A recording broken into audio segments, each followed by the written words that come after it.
I never imagined I'd be in this situation, but here I am, 12 weeks pregnant and more stressed than I've ever been in my life. I'm Lily, 28F, and I've been married to Adam, 30M, for about 2 years now.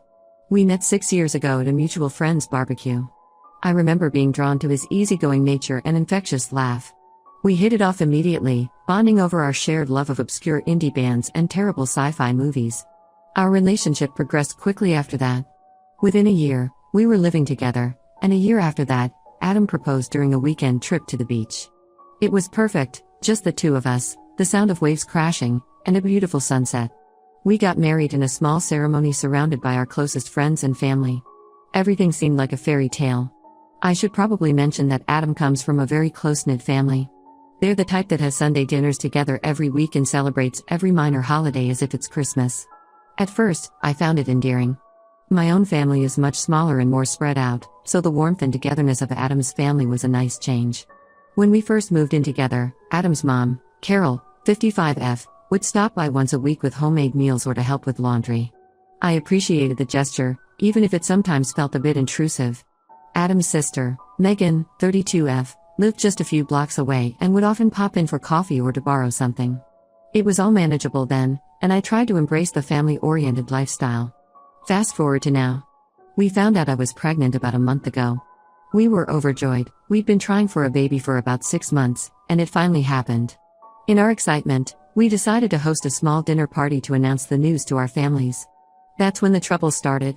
Since the announcement, Adam's family has been showing up at our house almost every day. His mom, Carol, comes by in the afternoons to help with housework, which usually means rearranging things and criticizing my cleaning. Megan drops in unannounced with her kids, turning our quiet evenings into chaotic playdates.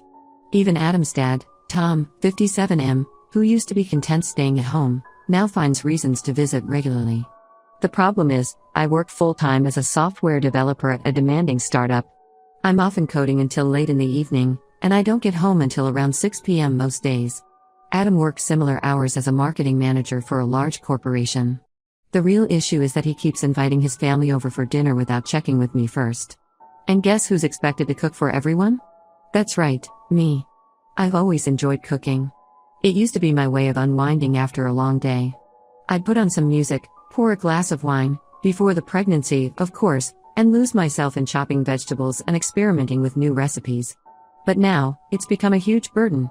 I'm exhausted after work, dealing with morning sickness that lasts all day, and the last thing I want to do is come home and cook for 6 to 8 people. Adam doesn't seem to understand how draining this is for me. He just expects me to whip up meals for his family at a moment's notice. When I try to explain that I'm too tired, he'll say something like, "Can't you just throw together a quick pasta dish?" As if feeding a crowd is no big deal. I've tried talking to Adam about this multiple times. I've explained how tired I am, how the constant visits are stressing me out, and how I need more time to rest. But he doesn't listen. He just says, "They're family, Lily. We can't turn them away." It's like he's completely blind to my needs. The situation is starting to affect my work. I'm falling behind on projects because I'm so exhausted all the time.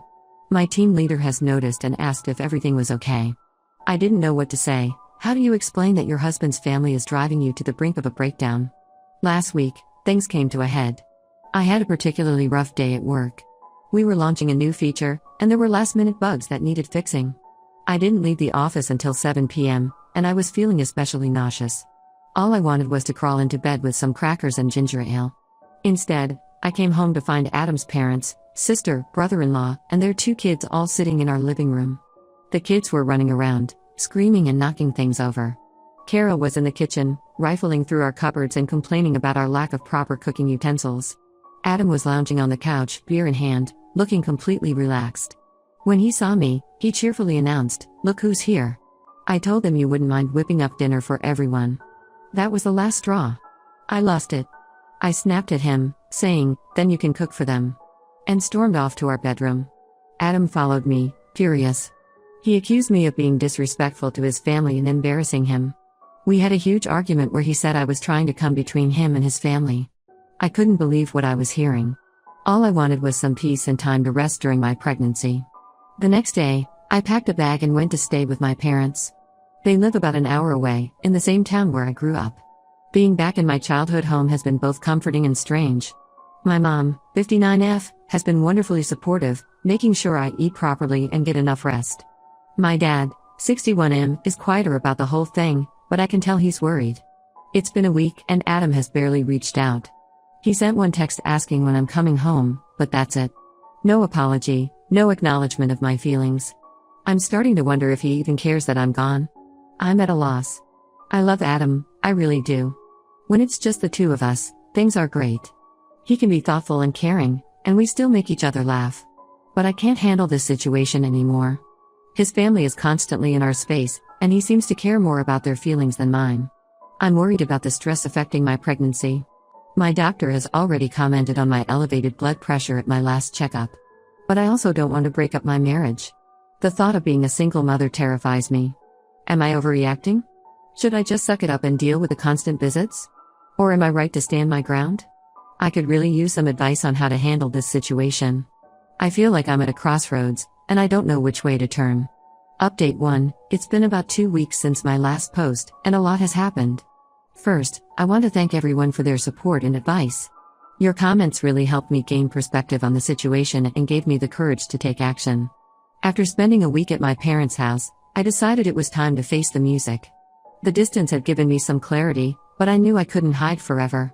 I called Adam and asked if we could meet at a neutral place to talk. We agreed to meet at a quiet cafe near our house, a place where we used to have weekend brunch dates before all this drama started. When I arrived at the cafe, Adam was already there. He looked tired and a bit disheveled, which was unusual for him. He's typically very put together, always dressed sharply for his corporate job. Seeing him like this made me realize that the situation was affecting him too, even if he hadn't shown it before. The conversation was tense at first. Adam was still angry about how I disrespected his family.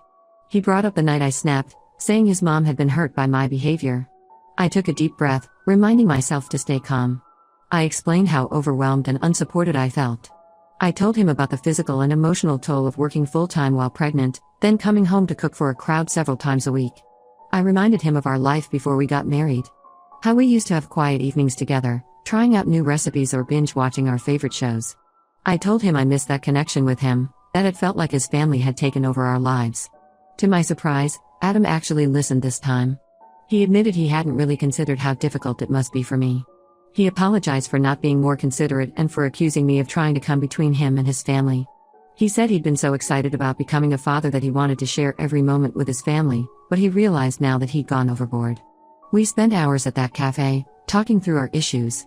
It reminded me of our early dating days when we'd lose track of time just talking and laughing together. By the end of our conversation, we had agreed on some ground rules moving forward, like, no more surprise dinner guests.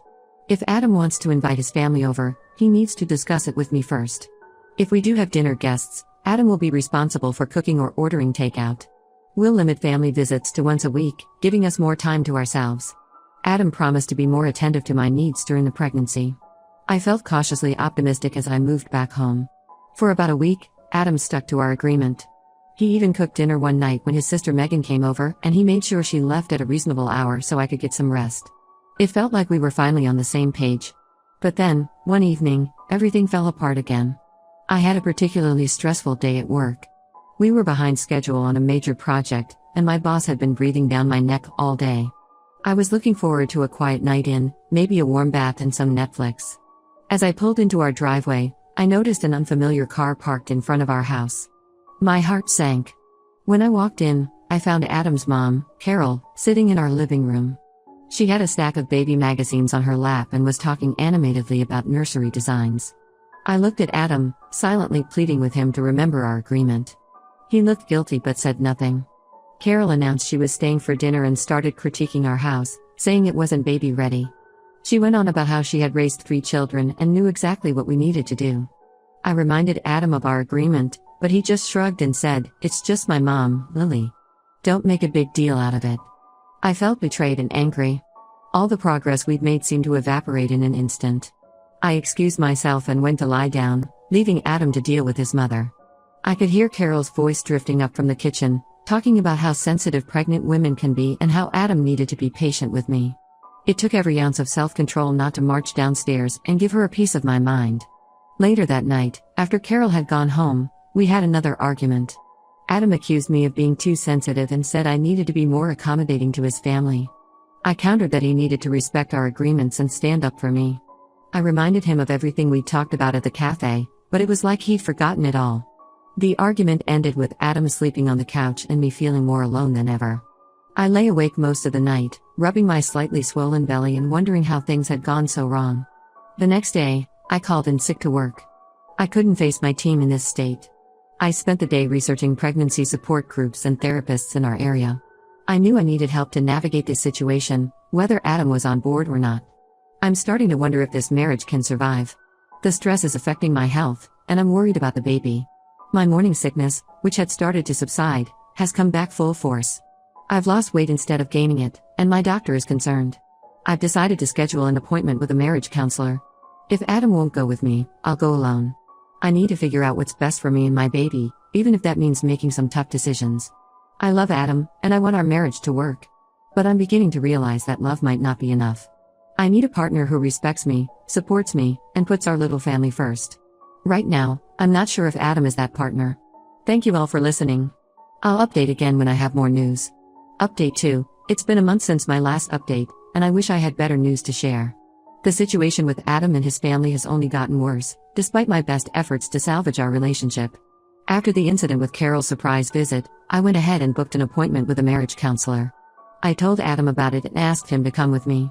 He reluctantly agreed, but on the day of the appointment, he called to say he couldn't make it due to a work emergency. I was disappointed but decided to go alone. The counselor, Dr. Martinez, was a kind woman in her 50s with a calm demeanor that immediately put me at ease. She listened patiently as I poured out my frustrations and fears. She gave me strategies to communicate more effectively with Adam and set boundaries with his family. She also emphasized the importance of prioritizing my health and the baby's well-being during this stressful time. Armed with this advice, I tried once again to talk to Adam. I waited until we were both relaxed one evening, sitting on the porch swing we'd bought when we first moved in. I explained how his actions were affecting me and our unborn child. I told him I needed his support and understanding. For a moment, I thought I was getting through to him. He nodded along, squeezing my hand and promising to do better. But then, a few days later, everything fell apart again. I came home from work, exhausted as usual, to find our house full of people. Adam had invited his entire extended family over for a pre-baby celebration. There were at least 15 people crammed into our living room, including young children running around and making noise. I spotted Adam's Aunt Susan, who I'd only met twice before at family gatherings. She was holding court in our kitchen, loudly proclaiming that she'd brought her famous casserole because she wasn't sure if I'd be up to cooking for everyone.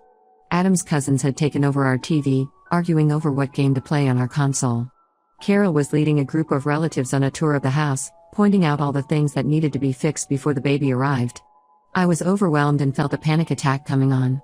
The noise, the crowd, the implied criticism of my homemaking skills, it was all too much. I retreated to our bedroom, trying to calm my racing heart and quell the nausea rising in my throat. Adam followed me, demanding to know why I wasn't joining the party. When I reminded him of our agreement and the stress this was causing me, he exploded. He accused me of being selfish and said I was ruining his joy over becoming a father. He said his family had always been close-knit and I was trying to change that. The argument escalated, with both of us saying hurtful things. In the heat of the moment, Adam shouted, "If you can't accept my family, maybe you shouldn't be part of it." Those words hit me like a ton of bricks. I realized then that nothing was going to change. No matter how many times we talked, no matter how many agreements we made, Adam would always prioritize his family's wishes over my needs. I packed a bag right then and there, ignoring the concerned looks from Adam's family as I walked out the door. I couldn't bear to go to my parents' house again. I didn't want to worry them any more than I already had. Instead, I called my sister, Emily, 34F, who lives about an hour away. She immediately told me to come over. I've been staying with Emily for the past week. She's been incredibly supportive, helping me process everything that's happened. She even took a few days off work to be with me, distracting me with silly movies and late-night ice cream sessions like when we were teenagers. I've decided to take some time apart from Adam. I need to focus on my health and the baby's well-being. I've asked Adam not to contact me for a while, and surprisingly, he's respected that wish. The only message I've received from him was a brief text asking if I was safe and if the baby was okay. I appreciated that he asked, but it also hurt that he didn't seem to care about my emotional state. I'm now 18 weeks pregnant and starting to show. Emily went with me to my latest doctor's appointment, holding my hand as we listen to the baby's heartbeat. It breaks my heart that what should be a joyous time has turned into such a nightmare. I'm considering my options moving forward, including the possibility of separation or divorce. It's not what I wanted, but I have to do what's best for me and my child. I've scheduled another appointment with Dr. Martinez to help me navigate this difficult time. I'm also looking into legal advice to understand my rights and options. Emily's friend is a family law attorney, and she's offered to give me a free consultation. For now, I'm taking things one day at a time. I'm trying to eat well, get enough rest, and stay positive for the baby's sake. Emily has been amazing, helping me set up a small space in her guest room as a temporary nursery. We've been shopping for maternity clothes and baby essentials, trying to focus on the joy of preparing for the baby's arrival rather than the sadness of my current situation. Thank you all for your continued support. Your kind words and advice have been a lifeline during this difficult time. I'll update again when I have more news. Update 3. It's been 2 months since my last update, and I'm now 26 weeks pregnant. A lot has changed, and I wanted to share the latest developments with you all. After spending 3 weeks at my sister's place, I realized I needed to make some permanent decisions. I couldn't keep living in limbo, especially with the baby on the way. I reached out to Adam and asked if we could meet to discuss our future. We met at the park where he proposed to me. It seemed fitting somehow, to come full circle to where our journey together began. The conversation was difficult, but necessary. Adam seemed different, more subdued and reflective. He told me he'd been doing a lot of thinking while I was gone. To my surprise, he apologized sincerely for his behavior. He admitted that he'd been so caught up in his excitement about becoming a father that he'd neglected my needs and feelings. He said he'd had long talks with his parents and sister, and they all realized how overwhelming their constant presence had been for me. Adam shared that he'd started seeing a therapist on his own, which honestly shocked me. He'd always been skeptical of therapy, saying it was for weak people. Hearing that he'd taken this step on his own showed me he was serious about changing. He asked if I would consider coming back home, promising things would be different. He said he'd set clear boundaries with his family, limiting their visits to once a week and always with advance notice. He also promised to take on more responsibility around the house, including cooking when we have guests. I was cautiously optimistic but still hesitant. I told Adam I needed more time to think about it. I went back to my sister's place and spent the next few days weighing my options. Emily was supportive but cautious, reminding me to put myself and the baby first, whatever I decided. After much consideration and discussions with my sister and Dr. Martinez, I decided to give our marriage another chance. I moved back home last week, and so far, Adam has been true to his word. His family hasn't visited once without calling ahead first. When his parents did come over for dinner last weekend, Adam cooked the entire meal himself. It wasn't perfect, the chicken was a bit dry and the vegetables overcooked, but the effort meant a lot to me. We've also been attending couples counseling together, which has been helping us communicate better and understand each other's perspectives. It's not always easy, and we've had a few heated moments during sessions, but we're both committed to making it work. I'm cautiously hopeful about our future. The baby is due in about 3 months, and I'm starting to feel excited again rather than stressed. We've been working on the nursery together, and it feels like we're finally on the same team. Adam has been much more attentive to my needs. He's been coming to all my prenatal appointments, asking questions, and taking notes. He even signed us up for a childbirth class, something I never thought he'd be interested in. His family has also made efforts to respect our boundaries. Carol called to apologize for her behavior, admitting she had been overbearing in her excitement about becoming a grandmother. She asked how she could support us better, which was a huge step forward. I know we still have a long way to go, and I'm staying vigilant to ensure Adam continues to respect my boundaries. But for now, I'm choosing to focus on the positive changes and hope for a brighter future for our little family. Thank you all for your support throughout this difficult journey. Your advice and encouragement have been invaluable. I'll post another update after the baby arrives. Wish us luck.